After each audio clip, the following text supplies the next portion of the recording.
പ്രിയപ്പെട്ട സഹോദരങ്ങളെ, രണ്ടു കാര്യങ്ങൾ. ഒന്ന്, ഹലാൽ ഫുഡ്.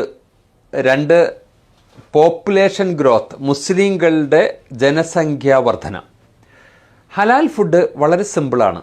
ദൈവനാമത്തിൽ അറുത്തതേ കഴിക്കാവൂ, വേറൊന്നുമില്ല അതിൽ. സാമ്പാർ കഴിക്കാം, മീൻകറി കഴിക്കാം, എന്തു കഴിക്കാം. മാംസം കഴിക്കുമ്പോൾ ദൈവനാമത്തിൽ അറുത്തതാവണം, ചത്തത് കഴിക്കാൻ പാടില്ല. അപ്പോൾ ഒരു ഹോട്ടലിൽ ഹലാൽ ഫുഡ് എന്ന് പറഞ്ഞാൽ ഇവിടെ അറുത്ത് ശുദ്ധമായ മാംസ ഭക്ഷണമാണ് ഉള്ളത് എന്ന് മാത്രമേ അതിനർത്ഥമുള്ളൂ. അത് ഭരണഘടന നൽകുന്ന മൗലികാവകാശമാണത്. ഇഷ്ടമുള്ളത് കഴിക്കാം, കഴിക്കാതിരിക്കാം. ഒരാളെയും നിർബന്ധിച്ച് ഹലാലെ കഴിക്കാവൂ എന്ന് നിർബന്ധിച്ചാൽ അതിനെക്കുറിച്ച് നമുക്ക് സ്വാഭാവികമായും പ്രതിഷേധം ഉണ്ടാകാവുന്നതാണ്. അതുകൊണ്ട് ഇതൊരു ഗുരുതരമായ തെറ്റിദ്ധാരണയാണ്. ഇനി ഹലാൽ ഫുഡ് ദൈവനാമം എന്നതുകൊണ്ട് ഉദ്ദേശം മുസ്ലിങ്ങളുടെ പടച്ചോനല്ല, സർവേശ്വരനായ ജഗന്നിയന്താവിൻ്റെ നാമത്തിലാണ്, എല്ലാവരുടെയും ഈശ്വരൻ്റെ നാമത്തിലാണ് അറുക്കുന്നത്. ബിസ്മില്ലാഹിർ റഹ്മാൻ റഹീം എന്നതാണ് അതിൻ്റെ അറബി പദം. പരമകാരുണ്യവാനും കരുണാവാരിധിയുമായ ഈശ്വരൻ്റെ നാമത്തിൽ ഞാൻ ഈ കർമ്മം തുടങ്ങുന്നു. ഇതാണ് ആ കാര്യം. അതുകൊണ്ട് ഇതൊരു ഗുരുതരമായ തെറ്റിദ്ധാരണയാണ്. ഈ തെറ്റിദ്ധാരണയ്ക്ക് നിങ്ങൾ പാത്രമാകരുത്. രണ്ടാമത്തത്, മുസ്ലിങ്ങൾ ഇങ്ങനെ വളരുന്നു. യഥാർത്ഥത്തിൽ അത് സത്യമാണ്, മുസ്ലിങ്ങൾ വളരുന്നുണ്ട്. പക്ഷേ അതിന് കാരണം മുസ്ലിങ്ങൾ എന്തെങ്കിലും അജണ്ട ഉണ്ടാക്കിയതിൻ്റെ ഫലമൊന്നുമല്ല. ഒന്നാമത്തത്, അവർ ഈശ്വരവിശ്വാസികളാണ്, ദൈവം തരുന്നു, സ്വീകരിക്കുന്നു എന്നൊരു മാനസികാവസ്ഥയുണ്ട് എന്നതാണ് പ്രധാനപ്പെട്ട കാര്യം. ഇനി നിങ്ങൾ ആലോചിച്ച് നോക്കൂ, ക്രൈസ്തവരിലും ഹൈന്ദവരിലും ധാരാളം സന്യാസിമാരെ കാണാൻ സാധിക്കും. മുസ്ലിങ്ങളിൽ അങ്ങനെ കല്യാണം കഴിക്കാത്ത ഒരു വിഭാഗം സന്യാസിമാരില്ല. ക്രൈസ്തവ സഹോദരങ്ങളിൽ ഇനി സന്യാസിമാർക്ക് പുറകെ സന്യാസിനിമാരായിട്ടുള്ള ധാരാളം കന്യാസ്ത്രീകളുണ്ട്. ഹൈന്ദവ സമൂഹത്തിലും അങ്ങനെ നമുക്ക് സന്യാസിനിമാരെ കാണാൻ സാധിക്കും. ഇങ്ങനെ മുസ്ലിം സമുദായത്തിലില്ല. ഈ വലിയ എമൗണ്ട് ആളുകൾ വിവാഹം കഴിക്കാതെ വരുമ്പോൾ സ്വാഭാവികമായും അതിലെ ഗ്രോത്തിനെ, പോപ്പുലേഷൻ ഗ്രോത്തിനെ ബാധിക്കും എന്നത് ഒരു സിമ്പിൾ ലോജിക്കാണ്. രണ്ടാമത്തെ ഒരു കാര്യം, ജാതി പ്രശ്നമാണ്. മുസ്ലിം ആർക്കും ആരെയും വിവാഹം കഴിക്കാം, ഒരാൾ മുസ്ലിം ആയാൽ മതി. ജാതി പ്രശ്നം അവിടെ ഇല്ല. അതുപോലെ തന്നെ മറ്റൊരു പ്രശ്നമാണ് ജാതക പ്രശ്നം.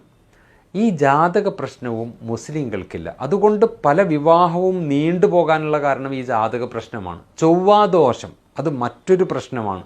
ഇതിനേക്കാളൊക്കെ അപ്പുറം 18 വയസ്സിൽ കല്യാണം നടന്നില്ലെങ്കിൽ പിന്നെ 25-ലാണ് മംഗല്യഭാഗ്യമുള്ളൂ എന്നൊക്കെയുള്ള ചില വിശ്വാസങ്ങൾ. ഹൈന്ദവ വിശ്വാസത്തെ തീർച്ചയായും നമ്മൾ റെസ്പെക്റ്റ് ചെയ്യുന്നു. പക്ഷേ അന്ധവിശ്വാസത്തെ നമ്മൾ ചോദ്യം ചെയ്തേ പറ്റൂ. നിങ്ങൾക്കറിയില്ലേ, കേരളത്തിൽ ഒരു പുരാവസ്തു വിദ്വാൻ ഈയിടെ അറസ്റ്റ് ചെയ്യപ്പെടുകയുണ്ടായല്ലോ. അയാളുടെ കരവലയത്തിൽപ്പെട്ട അടിമകളെ പോലെ പെരുമാറിയവർ നിസ്സാരക്കാരായിരുന്നില്ല. നല്ല ബുദ്ധിജീവികളായിട്ടുള്ള രാഷ്ട്രീയ നേതാക്കന്മാരും അതുപോലെ തന്നെ ഉയർന്ന പോലീസ് ഉദ്യോഗസ്ഥരൊക്കെ അതിലുണ്ട്. ഈ അന്ധവിശ്വാസങ്ങളെ നമ്മൾ കൈകാര്യം ചെയ്യാതെ അതാണ് ഇവിടെ മറ്റു ഇംബാലൻസിങ്ങിന് കാരണം എന്ന് മനസ്സിലാക്കാതെ മുസ്ലിങ്ങളുടെ മെക്കിട്ട് കയറുന്നത് തീർത്തും അന്യായമല്ലേ എന്ന് ആലോചിക്കേണ്ടതുണ്ട്. ഇനി എൻ്റെ ഒരു ചോദ്യം, അത് അവസാനത്തെ ഒരു ചോദ്യമാണ്, അത് വളരെ പ്രസക്തമായ ചോദ്യമാണ്. മുസ്ലിങ്ങൾ ഇങ്ങനെ വളർന്നാൽ ഇത് താലിബാനായി തീരുമെന്നാണ് ഇവർ പറയുന്നത്. യഥാർത്ഥത്തിൽ നിങ്ങൾ എന്തുകൊണ്ട് കുറെ കൂടി പോസിറ്റീവായിട്ട് ചിന്തിച്ചുകൂടാ? മുസ്ലിങ്ങൾ വളരട്ടെ, അവർ വളർന്നാൽ ഇത് ഒരു ദുബായ് ആയിത്തീരും എന്നെന്തുകൊണ്ട് നിങ്ങൾ ചിന്തിക്കുന്നില്ല? കുണ്ടും കുഴിയും നിറഞ്ഞ റോഡുകൾ, അഴിമതിയിൽ മുങ്ങിക്കുളിച്ച ഭരണാധികാരികൾ, ഇങ്ങനെ ജനം കഷ്ടപ്പെടുകയാണ് ഇവിടെ. നിങ്ങൾ ദുബൈയിലേക്ക് ചെന്ന് നോക്കൂ, നിങ്ങൾ അബുദാബിയിൽ പോയി നോക്കൂ, നിങ്ങൾ ഖത്തറിൽ പോയി നോക്കൂ. അവിടെയൊക്കെ മുസ്ലിങ്ങളാണല്ലോ ഉള്ളത്. അവിടെ അമ്പലങ്ങളുണ്ട്, ചർച്ചുകളുണ്ട്, ഹിന്ദുക്കളും മുസ്ലിങ്ങളും ക്രൈസ്തവരും സമാധാനത്തോടെ ജീവിക്കുന്നു. അതുകൊണ്ട് ദയവ് ചെയ്ത് മുസ്ലിങ്ങൾ വളർന്നാൽ ഇത് താലിബാനാകും എന്ന് പറയുന്നത് ഈ ഒരു അപകടകരമായ വർഗീയത അവസാനിപ്പിക്കണം. മുസ്ലിങ്ങൾ ലോകവ്യാപകമായി ആ അർത്ഥത്തിൽ അവർ ഒരു ദുരന്തമായി തെറ്റിദ്ധരിപ്പിക്കുന്നത് വേറെ ചില ഉദ്ദേശങ്ങളാണ്.